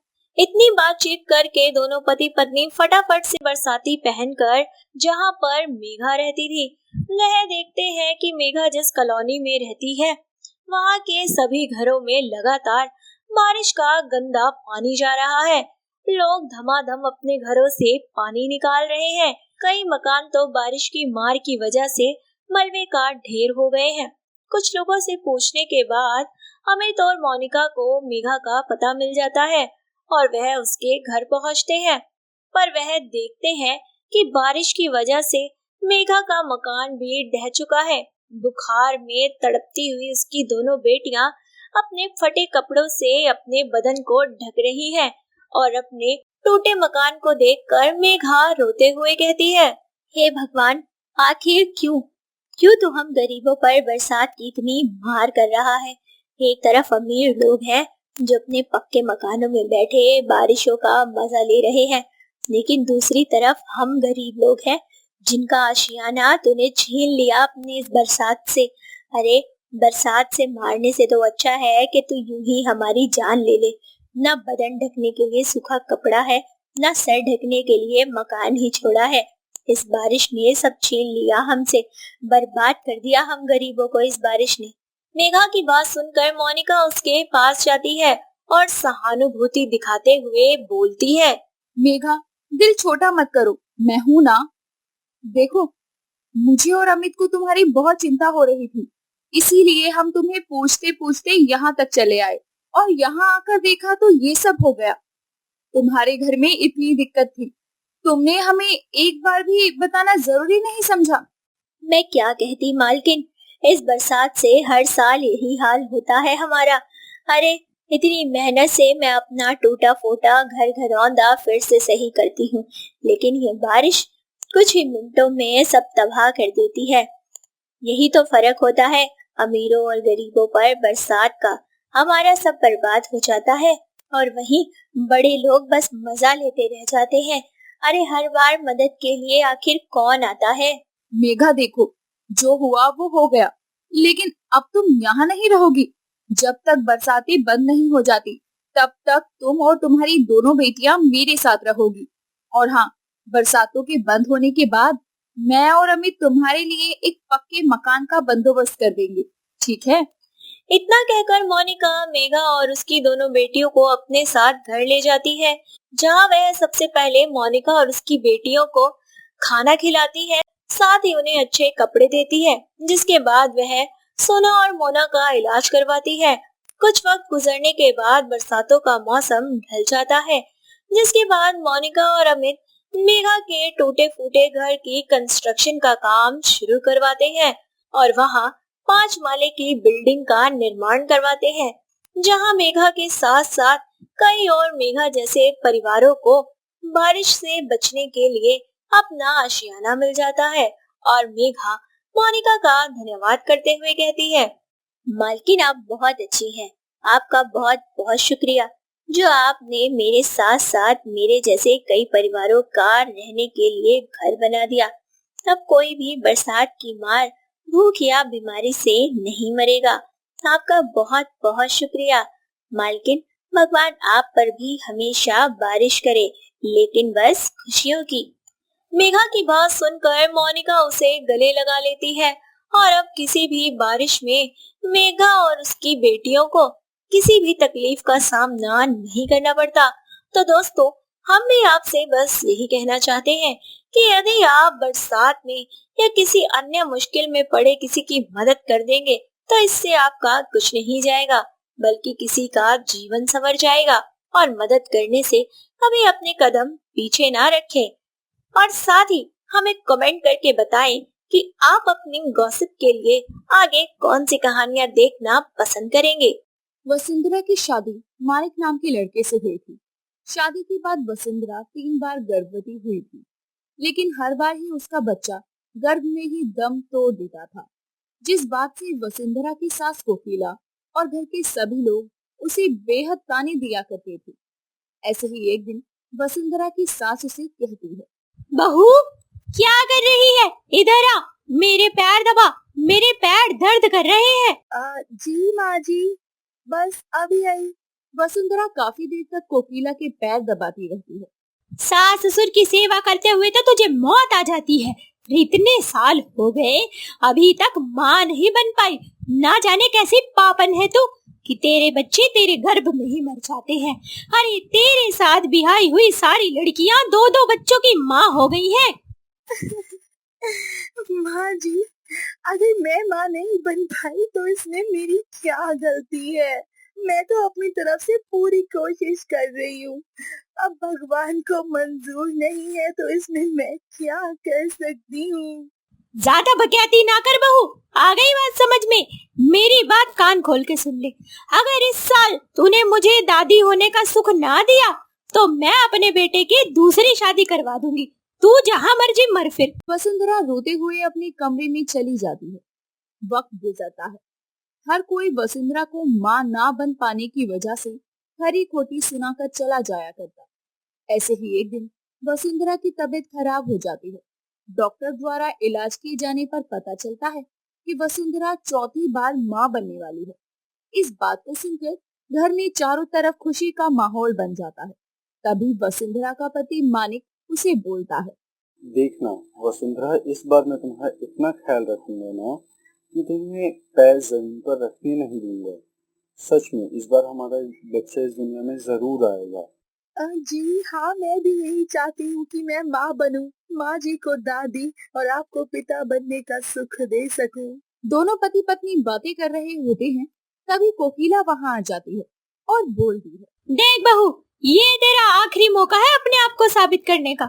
अगर इस बार भी तू माँ नहीं बन पाई तो तुझे मेरी कही बात तो याद है ना? जरूरत न पड़े मुझे दोबारा बताने की। इतना कहकर कोकिला वहाँ से चली जाती है। वक्त गुजरता है। वसुंधरा को 9 महीने पूरे हो जाते हैं और उसी प्रसव पीड़ा भी शुरू हो जाती है।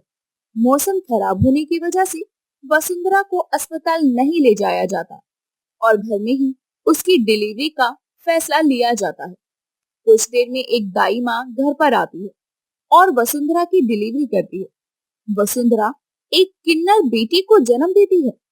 दाई माँ ये बात कोकिला को बताती है तो कोकिला माथा पीटते हुए कहती है, हे भगवान, मैं तो लुट गई, बर्बाद हो गई। हाय हाय, कैसी मनहूस को अपने घर की बहू बना लिया। कुलक्षणी पहले 3 बच्चों को खा गई, अब चौथा पैदा किया तो किन्नर कर दिया। समाज में कलंक कहलाएगा उसका ये बच्चा। हे भगवान, अब मैं लोगों को क्या बताऊंगी कि मेरी बहू ने एक किन्नर को पैदा किया है। नहीं नहीं, किसी को भी इस बात का पता नहीं लगना चाहिए। इस किन्नर को तो मैं आज रात ही इस दुनिया से अलविदा करवा दूंगी। रातों रात इस बात को खत्म कर दूंगी।